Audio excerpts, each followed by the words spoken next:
Welcome back, guys. This is Casey. Today I'm going to be showing you guys a quick tip on how to show a background mask for labels. So if I click on this guy and drag my properties pane over so you can see it. This is a pipe label, not just a regular multiliter. With any regular multiliter, you would be able to select the multiliter, and then in your properties pane you would see one of these properties as background mask, which you would then change from false to true. But for pipe labels, structure labels, and other label types, this option's not here in the properties pane.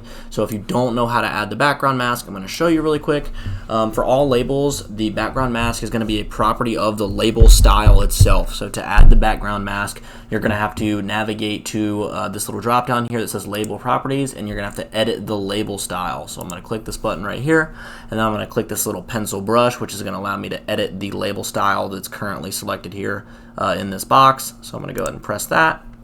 This is going to open up my label styles composer, which we've already done a video on more in depth, so you can go watch that to kind of get a better idea of the entire label style composer as a whole. But if you go to the dragged state tab here for your label style, you'll see that there is a background mask property here, which is currently set to false.